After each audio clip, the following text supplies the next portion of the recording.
What happens when two beloved television personalities sit down for what should be a lighthearted conversation, but instead find themselves in the middle of one of the most uncomfortable moments in daytime television history? Before we get into this absolutely wild exchange, make sure you hit that subscribe button and drop a comment below telling me what you think about celebrity interviews gone wrong, because what you're about to witness is something nobody saw coming. Kelly Clarkson's show has always been known for its warm, inviting atmosphere. It's a place where celebrities come to share their stories, promote their projects, and connect with audiences in an authentic way. But on this particular afternoon, something shifted in the studio that would leave everyone talking for weeks to come. Valerie Bertinelli walked onto the stage with her signature smile, waving to the audience as they erupted in applause. She settled into the chair across from Kelly, and for the first few moments, everything seemed perfectly normal. They exchanged pleasantries, talked about the weather, and Kelly complimented Valerie on her recent cookbook release. Then Kelly leaned forward with that curious glint in her eye that viewers have come to recognize, the one that signals she's about to dig a little deeper. She asked Valerie about her journey over the past few years, specifically touching on her very public divorce and how she's been navigating life in the spotlight.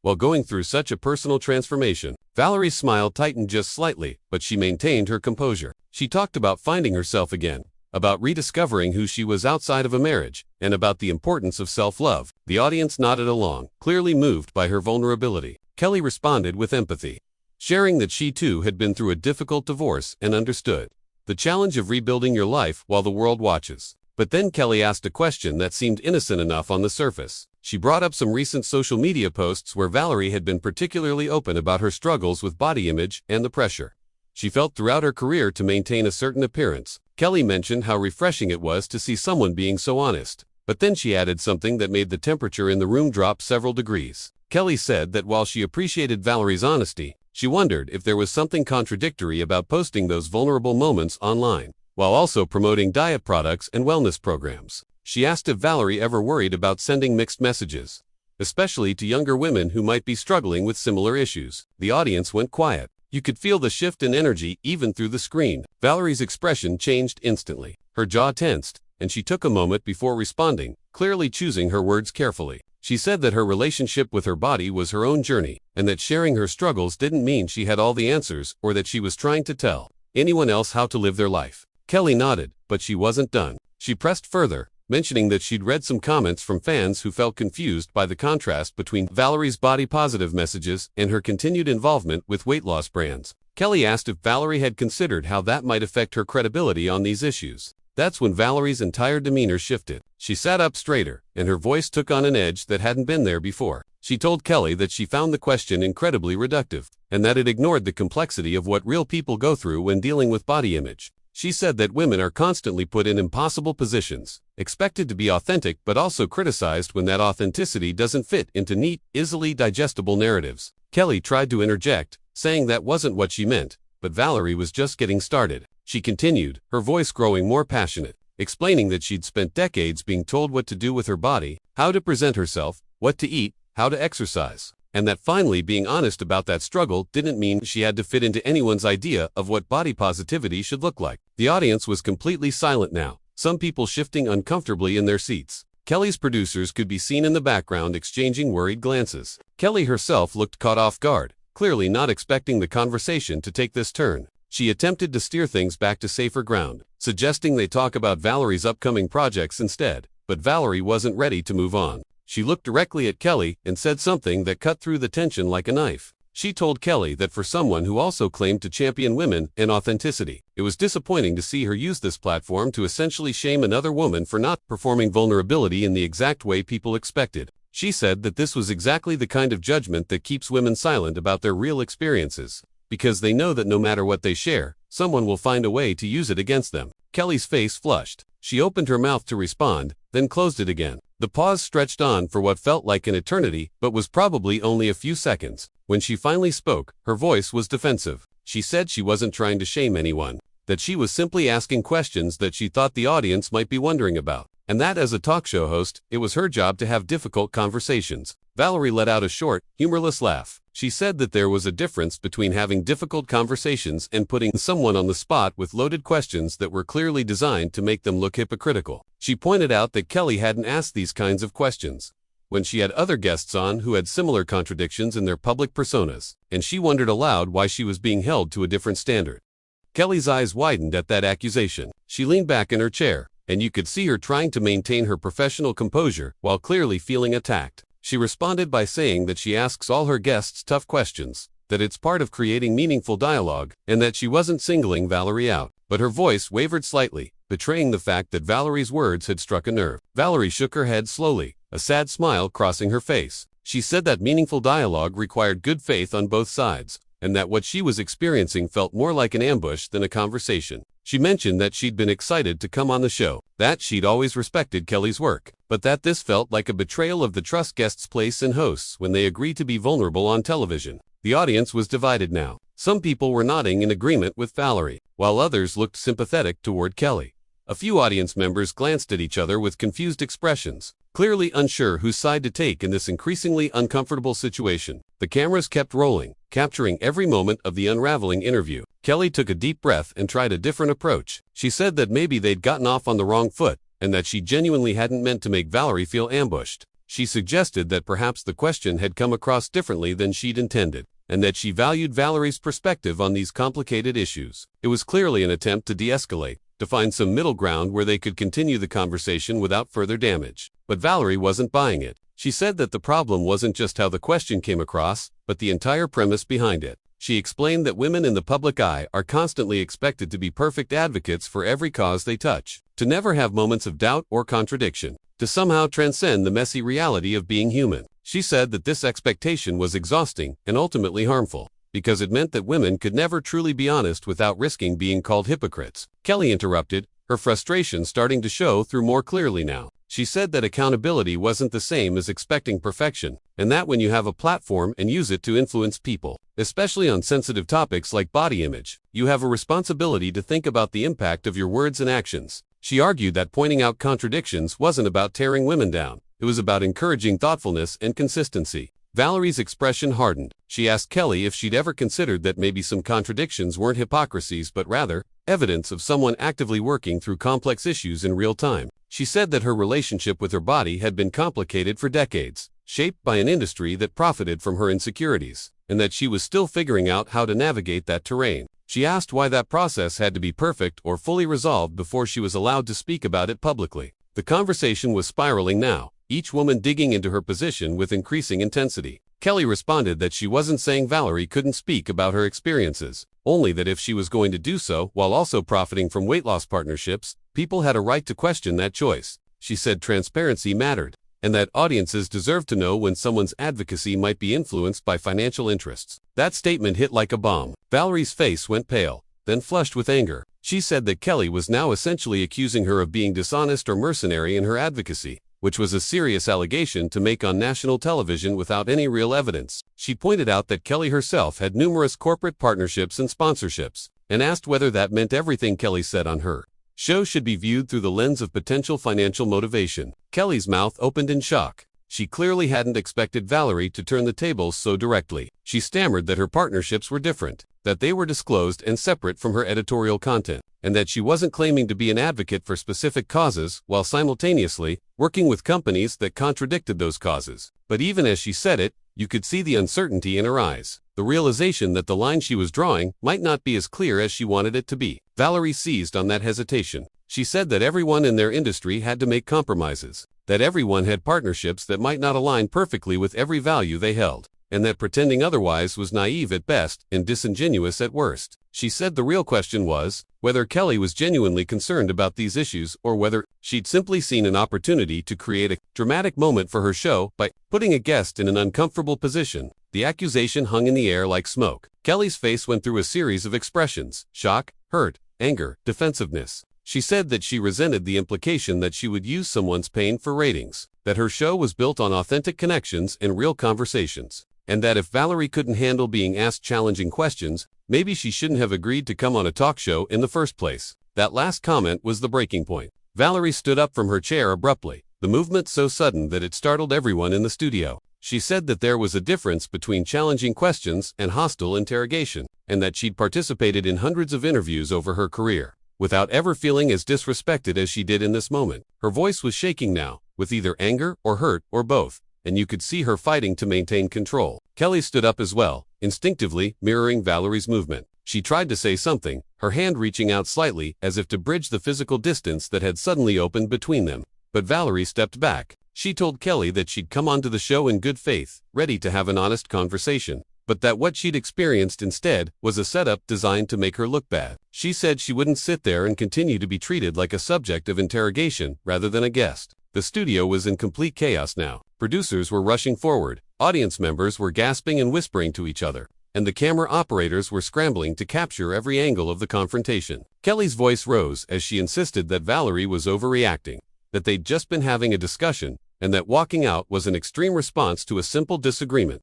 Valerie turned to face Kelly directly, and the look on her face was one of complete disbelief mixed with profound disappointment. She said that calling this a simple disagreement was minimizing what had actually happened, and that Kelly knew exactly what she'd done by framing those questions the way she had. She said that in all her years in this industry, she'd learned to recognize when someone was genuinely curious versus when they were looking to create conflict, and this had clearly been the latter. Kelly's face flushed deeper, and her voice took on a sharp edge that viewers had rarely heard from her before. She said that Valerie was being unfair, that she was twisting the intention behind legitimate questions, and that maybe the reason Valerie was so defensive was because deep down she knew there was truth to what was being pointed out. She said that if Valerie's conscience was clear about her choices, then a few questions shouldn't have triggered such an extreme reaction. The audacity of that statement seemed to stun Valerie into momentary silence. She stared at Kelly for a long moment, and when she finally spoke, her voice was quieter but somehow more cutting than it had been before. She said that Kelly had just revealed exactly what this was really about,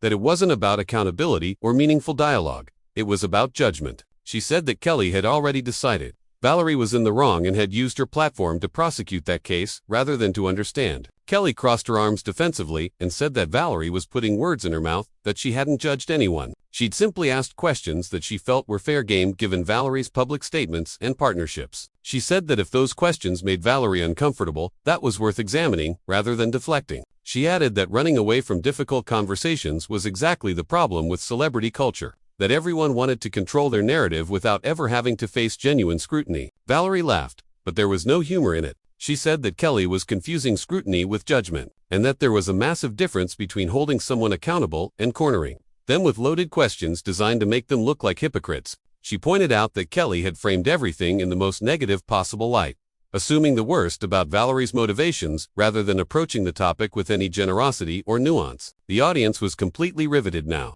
Some people with their hands over their mouths, others leaning forward in their seats, nobody wanting to miss a single word of this unprecedented exchange. The energy in the room had shifted from uncomfortable to electric, charged with the kind of tension that comes from watching something that should be private happening in public. Kelly threw up her hands in exasperation and said that she couldn't win here, that no matter what she said, Valerie was determined to paint her as the villain. She said she'd been trying to have an honest conversation, that she'd been vulnerable about her own experiences with divorce and body image, and that she thought they could have a real dialogue as to women who'd been through similar struggles. She said it hurt that Valerie had interpreted her questions as attacks rather than as attempts to understand. Valerie's expression softened slightly at that, but the anger was still there underneath. She said that if Kelly had really wanted to understand, she would have asked questions that came from a place of curiosity rather than accusation. She said that every single question Kelly had posed was loaded with the assumption that Valerie was doing something wrong, that she was being hypocritical or disingenuous, and that, starting from that premise, made genuine understanding impossible. Kelly shook her head vigorously and insisted that Valerie was mischaracterizing her questions, that she'd never said or implied that Valerie was disingenuous. She said she'd simply raised concerns that she'd heard from fans and followers, and that as a host, part of her job was to give voice to what audiences might be thinking. She said that Valerie seemed to want to be praised for her vulnerability, but then couldn't handle it when that vulnerability was examined or questioned. That comment seemed to reignite Valerie's anger. She said that there was a difference between examining someone's vulnerability and weaponizing it against them, and that Kelly had done the latter. She said that by bringing up Valerie's struggles with body image and then immediately pivoting to accusations of hypocrisy, Kelly had essentially punished her for being honest. She said this was exactly why so many people, especially women, chose to keep their struggles private, because they knew that the moment they opened up, someone would find a way to use it against them. Kelly's voice rose in frustration as she argued that questioning contradictions wasn't weaponizing anything. It was basic critical thinking. She said that we live in an age where influencers and celebrities can say whatever they want without any pushback, and that her show was one of the few places where real conversations could happen. She said that if Valerie couldn't handle being part of that kind of conversation, then maybe she should stick to platforms where she had complete control over the narrative. The condescension in that last remark was unmistakable, and it clearly struck a nerve. Valerie's jaw clenched, and she took a step toward Kelly. Not in a threatening way, but in a way that made it clear she wasn't backing down. She said that Kelly was now openly insulting her, suggesting she was too fragile or too controlling to handle legitimate discourse, when the reality was that what had happened here today wasn't discourse at all. It was an ambush dressed up as an interview. Kelly took a step back, looking genuinely taken aback by Valerie's intensity. She started to say something about how Valerie was overreacting again, but Valerie cut her off. She said that Kelly's repeated insistence that she was overreacting was just another way of dismissing her very valid concerns about how she'd been treated. She said it was a classic silencing tactic, to make someone feel like their emotional response was the problem rather than the behavior that provoked it. The production team was in full crisis mode now. You could see people with headsets talking urgently, gesturing at each other, clearly trying to figure out how to handle this situation. Some were signaling to Kelly, probably suggesting they cut to commercial, but Kelly seemed to caught up in the moment to notice or care. She was locked in this confrontation with Valerie, and neither woman seemed willing or able to back down. Kelly said that she wasn't trying to silence anyone, that in fact, Valerie had been speaking quite freely and at length, and that if anyone was being silenced, it was her, because apparently she wasn't allowed to ask questions without being accused of having malicious intent. She said she felt like she was being punished for doing her job, for trying to create the kind of substantive content that her audience came to her show to see. Valerie responded that substantive content didn't mean gotcha journalism, and that there were ways to ask challenging questions without making your guest feel attacked and diminished. She said that Kelly's defensive posture right now, her inability to hear the feedback about how her questions had landed, was revealing. She said it showed that Kelly was more interested in being right than in actually understanding how her actions had affected someone else. Kelly's face went through a visible transformation at those words. You could see the moment when something shifted inside her, when the defensiveness gave way to something else, maybe hurt, maybe realization, maybe both. She said quietly that she had been listening, that she'd heard everything Valerie said, and that maybe they both needed to take a step back and breathe. She said that clearly something had gone wrong here, and that she didn't want things to end like this. But Valerie was shaking her head before Kelly even finished speaking. She said it was too late for that the damage had been done, and that she couldn't sit there and pretend everything was fine when it clearly wasn't. She said she'd tried to explain multiple times how Kelly's questions had made her feel, and that Kelly's response each time had been to defend herself rather than to actually hear what Valerie was saying. She said that pattern told her everything she needed to know about whether continuing this conversation would be productive. Kelly's eyes were glistening now, whether from frustration or hurt or anger, it was hard to tell. She said that she had heard Valerie, that she understood Valerie was upset, but that she still believed the questions she'd asked were fair and necessary. She said she couldn't apologize for doing journalism, even if it made people uncomfortable, because that was literally the point. She said that comfort wasn't the goal, truth was, and sometimes getting to truth required pushing past politeness into harder territory. Valerie's response was immediate and sharp. She said that Kelly was hiding behind the concept of journalism to avoid taking responsibility for how she'd treated a guest. She said that good journalism required empathy and context, not just provocation, and that what Kelly called truth-seeking looked a lot more like point-scoring. She said that if this was Kelly's version of journalism,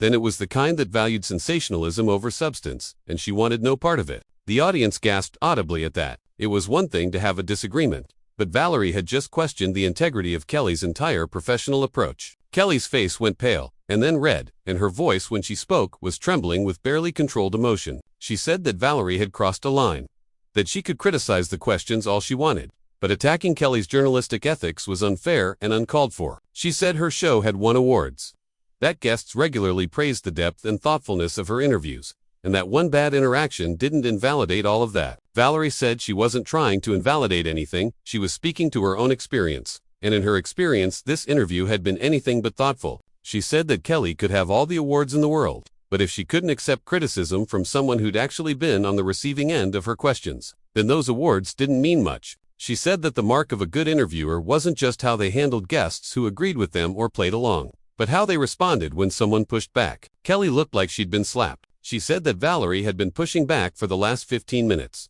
and that she'd allowed it, had engaged with it, had tried to have a dialogue even as Valerie became increasingly hostile. She said that she could have shut down the conversation at any point, could have cut to commercial or ended the interview, but she'd let it continue because she believed in letting people have their say. She said that now Valerie was using that openness against her. framing Kelly's willingness to engage as somehow proving she was a bad interviewer. Valerie countered that allowing someone to speak wasn't the same as actually listening to them, and that everything Kelly had just said proved that point. She said Kelly was still defending her original questions, still insisting they were appropriate, which meant she hadn't actually absorbed any of the feedback about why they were problematic. She said this whole conversation had been Kelly trying to justify her approach rather than considering that maybe, just maybe, she'd made a mistake. Kelly's composure finally cracked completely. Her voice broke as she said that she was human too, that she was trying her best, and that being accused of being a bad person and a bad interviewer when she'd built her entire career on connecting with people was devastating. She said that maybe she had made mistakes in how she'd framed things,